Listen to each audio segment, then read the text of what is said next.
I have the pleasure of interviewing Professor Tobias Banaszewski, and let me introduce Professor Banaszewski to you. He's the medical director of the Department of Child and Adolescent Psychiatry at the Central Institute of Mental Health in Germany. As well, he is the chair of Child and Adolescent Psychiatry in the medical faculty of Mannheim in the University of Heidelberg. Finally, Professor Banaszewski holds the chair for the European Network of Hyperkinetic Disorders. He is really one of the main players in the field of ADHD, a real specialist from which we're going to learn a lot, both through his experience in research as well as his clinical experience. In this video, I have the honor to talk with Professor Tobias Banaszewski about the topic of addictions in ADHD. Hi, Tobias. Hi, Martin. Thanks so much for lending some of your time to this very important topic of addictions in ADHD. So there are a number of different domains that can be of concern here. Can you take us through the different domains that relate addictions to ADHD? Yeah, thanks for this question. Actually, we need to, addictions can be quite different.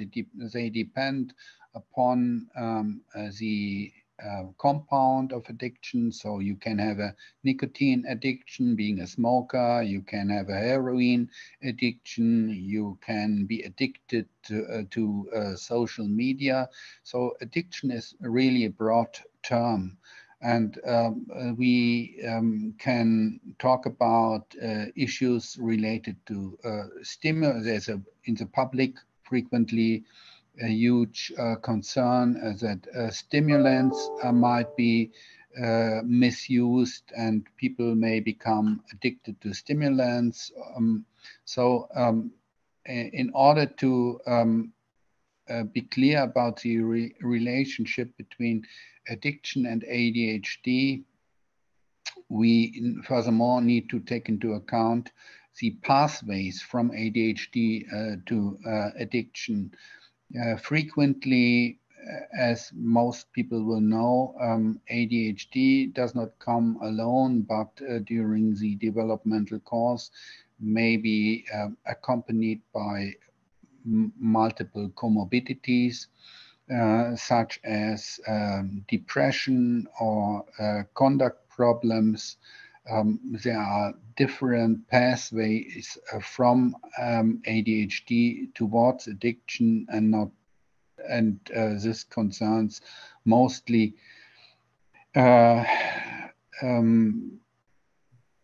patients which do not have just pure ADHD, but which suffer from comorbidities. So the direct pathway from ADHD to addiction is more rare than the pathway via conduct problems or via depression or via anxiety. So that's very useful, Tobias. So what you're saying is that usually the addiction, they can come with, for individuals that actually have ADHD, but also some other difficulties through their development. Is that what you're saying? Yeah, that's what I'm saying in short, and that's very precisely what we should take into account. And then there are, of course, symptoms which predispose, symptoms like impulsivity, which may predispose to become addictive, or the tendency in some patients with ADHD to seek more immediate reward than to wait for longer term rewards. So these people who are keen on immediate reward are more prone to develop addictions. So let me start with an example, which is probably most relevant to parents and those who are concerned about younger children and adolescents. The most frequent addiction is probably smoking. And the risk to start smoking is higher in patients with ADHD, but also the age at what when they start. So on average, they start more early to smoke.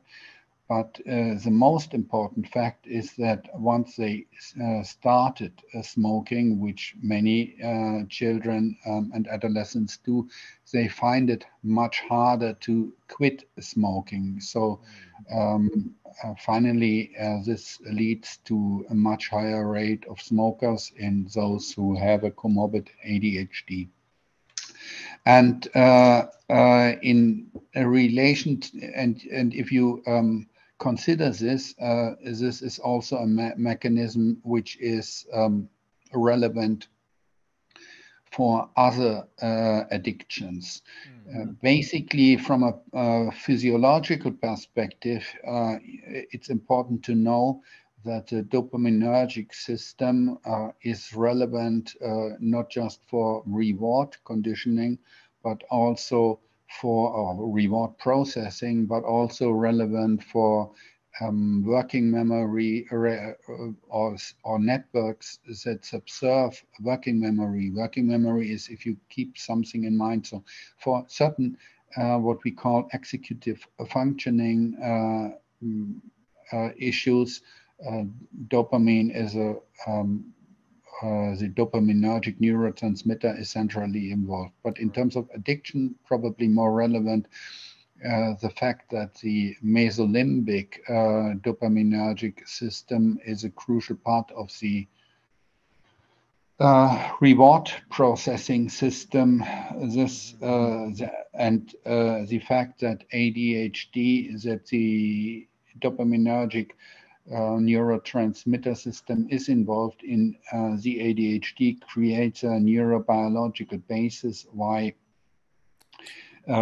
people with ADHD have a higher likelihood for becoming addicted. So that's interesting. What you're suggesting is that there's a kind of overlapping pathway here around the dopaminergic system for addictions, especially nicotine, and as well as some of the difficulties in executive functioning. And so are you also suggesting in a way that they are regulating perhaps their attention system that way? So in terms of dopamine, for example, in the reward system, it's a case that all even non-human so animals may, if they receive a reward which is unexpected, the fire rate of the of the dopaminergic neurons is increased. If an expected reward is omitted, the fire rate decreases. So the dopaminergic neurons basically code the prediction error, which means that this prediction error, which is relevant, of course, for the learning of relevant behavior, so behavior which leads to a reward. If the system is altered due to let's say, hypodopaminergic or somehow dysregulated dopaminergic system, then learning takes a longer time. We know from children or with ADHD that if the reward comes immediately, they learn as efficiently as children without ADHD. But if the reward is delayed, the decline of the learning curve is much steeper than in children without ADHD. So, and now, if it comes to if it comes to addiction now, and any substance to which you can become addicted creates reward signal in the brain, be it nicotine, be it heroin, be it what else. All pleasurable events can increase the dopaminergic response and probably also some other neurotransmitter systems in the brain. But if you do this via pharmacological agents, which are basically non-physiological, then of course the rewarding the pleasure by natural rewards are less felt. So basically the substances of misuse kind of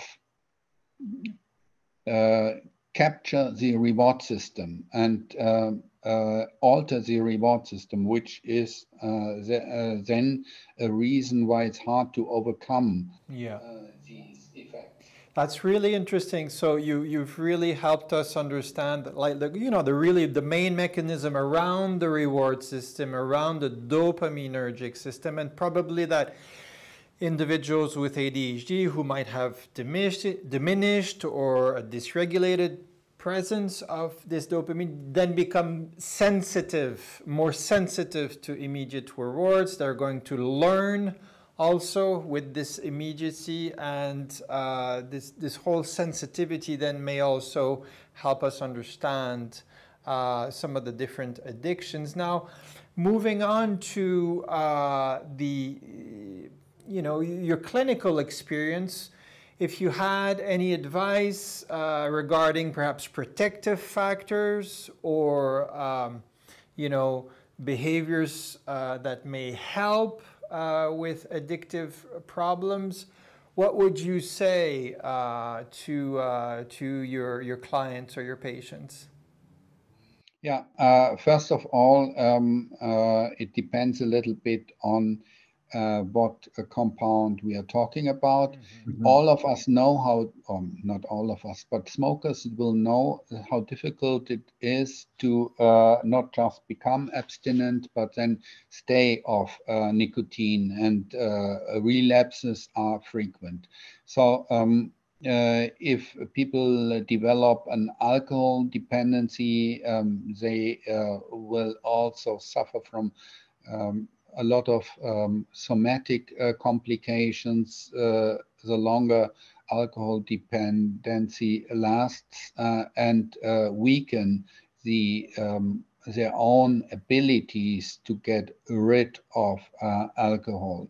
The main factors, particularly if we are talking about children and adolescents who hopefully and regularly do not have not a long history of addictions, it's to first of all not to enter into addictions, which factors which will prevent from entering into addictions are a lot of friends, a good social network, a high level of self-esteem, other hobbies, pleasurable events, etc., etc. The lack of anxiety, depression, to refrain from becoming engaged in delinquent behavior or delinquent subgroups. Mm-hmm. So it's a whole bundle of issues which may help to stay absent from addiction. One factor I would particularly highlight is having a sport, doing sports, being engaged in sports. Of course, we know that certain clubs may have a tendency during adolescence to drink a lot of beer. So this is probably rather not a particularly good thing. But overall, people who develop a good body feeling and take care for our body and do sports are probably less prone for developing addictions. They may become sport addictive, which would also be a little bit of a problem. But so the question is how to balance different types of potential addictions across time. People need to learn, or adolescents need to learn how to drink alcohol, not to drink alcohol excessively, but rather limit it. Probably everyone who has grown up has had one or more events when he or she has been drunken. But it's important to learn from these experiences and to not engage in chronic excessive use of alcohol or other drugs. These days, a majority, or not a majority, but a strong, large minority of adolescents are trying cannabis. For some, it's really deleterious. They may suffer from psychosis under chronic use, but not all will become dependent. So the risk is, as we said, much higher if you've got an ADHD. And what can prevent, besides sports, the development or lower the risk of developing an addiction to the risk that people without ADHD have, is stimulant treatment. By stimulant treatment, stimulant treatment is protective against the development of addictions, and patients for whom you compare periods when they were treated with stimulants and periods when they were not treated with stimulants are refrained from other addictions if they are treated. So stimulant treatment is protective against addictions. Wow, that's really interesting. You've really taken us over the different things that you consider as a clinician. First of all, the length and the type of substance or behavior that is involved in addictions, but also then for younger individuals, a variety of targets that can help mitigate the risk, notably involvement in social relationships, sports, treating the anxiety, the depression, and then finishing off with actually some research showing that stimulant medication is actually protective of engaging in such addictive problem. So that's really, really useful. Thank you for allowing so much of your time, Tobias, on this very important topic of addictions in ADHD. Thank you, Martin, and also let's hope that it's useful for people. Yes, great. Thank you. I'm sure it will be. Bye-bye. Bye-bye.